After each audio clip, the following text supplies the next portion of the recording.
Lakeside Dental Clinic, Go Island, is brought to you by Lakeside Dental Clinic. Today we're recapping the most recent City Council meeting, but we're not at City Hall. We're here at the Nanaimo curling rink because they're setting a world record for the longest outdoor street hockey game. We're going to cover all of that today on Go.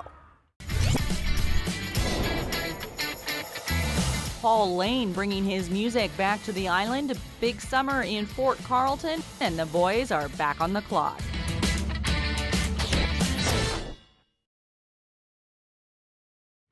You're watching Go Island on Shaw TV Channel 4, and we're sort of starting today before we're actually starting with sharing the stories that we have in the lineup today, because that's how the council meeting started on Monday night. Usually you get going at 7 o'clock. Right. What happened at 5 o'clock?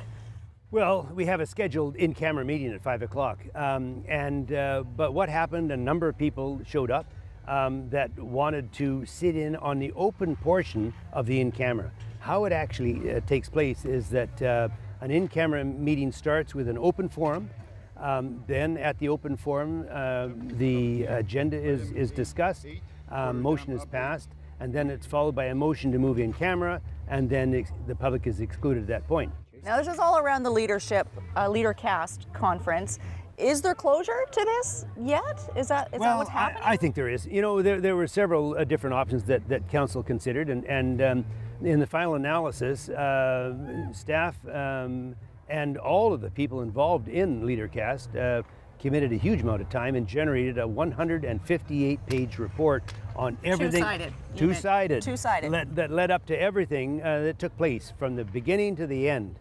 And one of the motions that was made last night was that following the passing of this in camera, the mayor was authorized to rise and report, as we call it, to get up and explain to the public exactly what took place and what's in the report. So the report will be FOI, Freedom of Information. There may be aspects of it that have to be removed from the actual document, but very few of them, personal names and comments and so on. But the general document with a very few exclusions will be up on our website, we hope by the end of this week. I think this is a really good example of what we're trying to achieve here with our conversations with the Nanaimo mayor. We're encouraging you to get more information for yourself on issues that you're interested in. The best way to do that, www.nanaimo.ca. There is a full video of the most recent city council meeting itemized by topics. We make it as easy as we can for you. We're going to throw things over now to Jocelyn Matwee. Qualicum Beach born and raised Paul Lane left Canada when he was a teenager to pursue a successful career in music in the United States. He's back on the island now, and he's formed a band called Dark Horse. They're doing some performing at the upcoming Vancouver Island exhibition. Here's Jocelyn Matwee.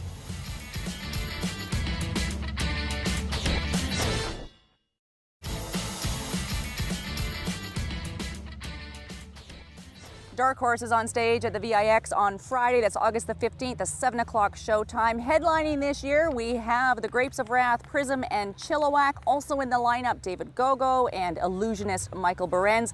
There's too many on stage to list here. For full details and a full program, times, and all that cool stuff, visit the website www.viex.ca. There's almost too much to talk about. Recapping the Nanaimo City Council meeting from Monday night. The meeting went about 5 hours. Yeah, it ended about 12:30 in the morning. Oh, well, thank you for being here this morning. One of the things that was talked about, Colliery Dams. Last time we spoke, there was a public meeting that was going to be scheduled for the fall, and that's off the table now? Well, staff recommendation is that we hold a public meeting somewhere between September 15th and September 19th to discuss where we are with this. It was debated at length. It was quite a long discussion on the Colliery Dam. And I think the final motion that was made and approved was that we would now go back and review all of the options available to us. And I think what made a bit of a change, possibly last night, a company, an engineering company called GSI, put forward a recommendation, and they supported with some detail and made, in my opinion, a very good presentation. Their suggestion is that their method is much less expensive than their competitors through efficiencies, and that certainly may be the case. And so as a result, we're going to want to look at what GSI can do for us. We want to look at the labyrinth motion, the labyrinth option rather, and then the overtopping, which is the three options that we're looking at now. Do you think interested parties in the community are satisfied with the process now? It's sort of what they wanted last year was to have all the options on the table. And now a year later, is that where we're at? Well, I don't know. Yeah, that's fair. But I think the reality is, though, that this GSI one, although it's been around for a bit of time, I mean, this is the first time that we've been able to get some technical background information on what they wanted to do, and they had some overhead pictures they showed, which were carried on on television last night on Shaw. And I think that with that information, it brought into play that there will be, and there may well be, some other options that should be considered as well. Sounds almost hopeful for closure on the horizon. Well, I hope so. You hope Yeah, so? I hope so, yeah. Okay, another big topic at the council meeting on Monday night, Hilton Hotel in downtown Nanaimo. We'll be back with more and that after a short break. Still to come today, stepping back in time with Canada's first industry, and 1 hour to find the answer. It's another look at clock.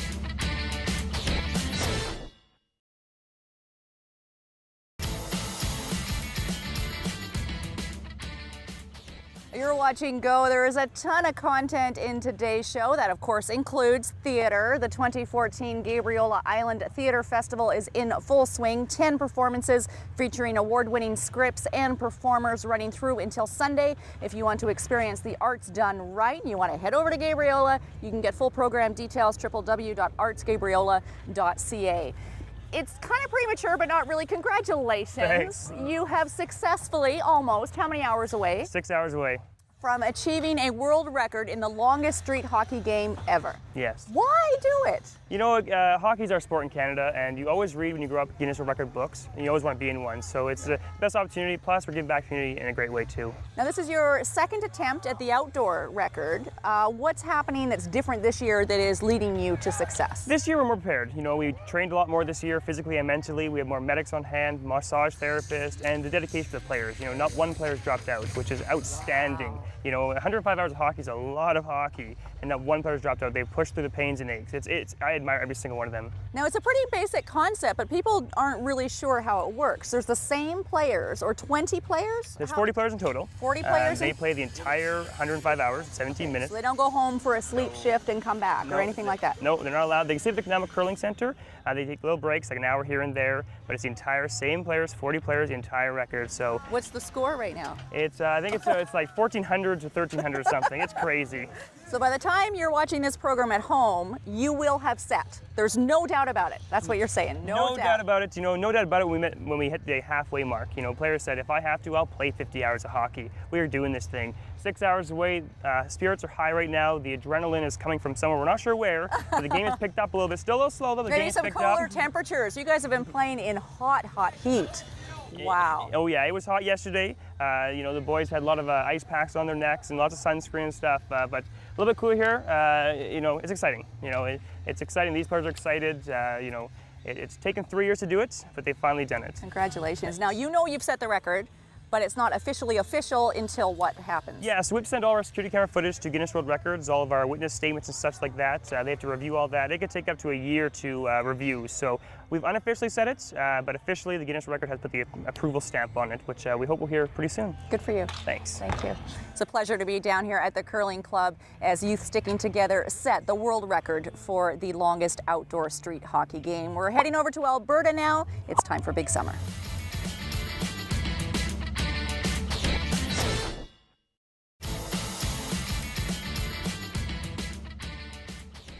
We're going to take a short break, but before we do, a shout out to a young woman, Jacqueline Jansen. She's running 12 marathons in 17 days, an event called Embrace the Race to raise money and awareness, easy for me to say, for MS and lupus disease. She's running through the Mid-Island area now, started out in Port Alberni, and is going to wind up at Mile Zero in Victoria on Saturday. It's an inspiring journey. And you can get more information, www.embracetherace2014.com. We'll be back with more after a short break.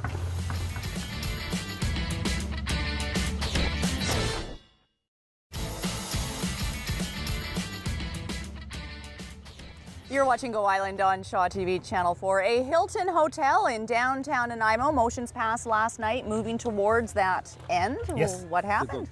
Well, it was very strongly supported. As a matter of fact, all the decisions based on the hotel were unanimous. The hotel itself is a very exciting proposal put on to put a hotel of 32 stories. It's going to have 303 rooms on it. It's going to be Hilton Hotel, of course, and it's going to be at least a 4-diamond rating, which is very high. This is 28 Front Street we're 28 talking Front about? Street, that's correct, yeah. So part of the issue we had to deal with last night is access and egress for, they're buying from the city, city-owned property, $475,000 worth of property alongside for access. We also approved last night access in from a small portion of Georgia Park so they can accommodate the trucks in there. When you see the plan, it's a pretty exciting proposal. They're going to be contributing an amenity, a donation if you wish, of over $1 million to the city to enhance the waterfront and work with them on what they see as a consolidated plan for that area. And of course we'll have to work with the Nanaimo Port Authority to get their permission on certain areas as well. But they envision a fountain there, it's a people place, and the public is going to be welcome. So it's a very exciting concept, and I think people will be very interested. They had an open house, they had over 200 people showed up, and they had very positive feedback from it in their opinion. So I think it's exciting. I think we're experiencing raindrops here for the first time in weeks. It's kind of surreal, the raindrops actually, and certainly welcomed. I think Todd and Derek would welcome some raindrops in a day like this when they're out and about carousing for the answer. It's Clocked up next right here on Go.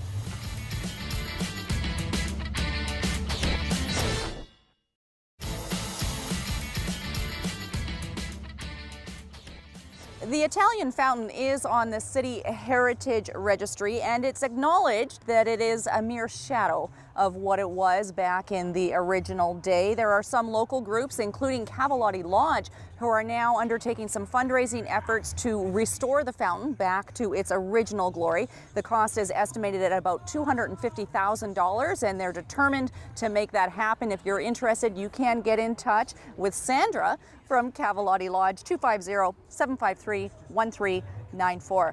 Whew, what a show. That does bring us to the end of this edition of Go Island. Congratulations. Youth sticking together, setting the world record for the longest street hockey game outdoor ever. That process to make it official is now underway. And just a reminder, the point of us talking to the mayor is for you to get engaged, participate in your local politics, and if you want more information about the subjects that we touched on very, very briefly, www.nanaimo.ca. Thanks for watching Go. We'll see you next time. Lakeside Dental Clinic Go Island is brought to you by Lakeside Dental Clinic, a division of the Vancouver Island Implant Centre, delivering dental services, including dental implants and sedation dentistry, all under one roof. Clothing supplied by Catwalk Fashions. Kate's Hair and Aesthetics provided by Maffeo Salon.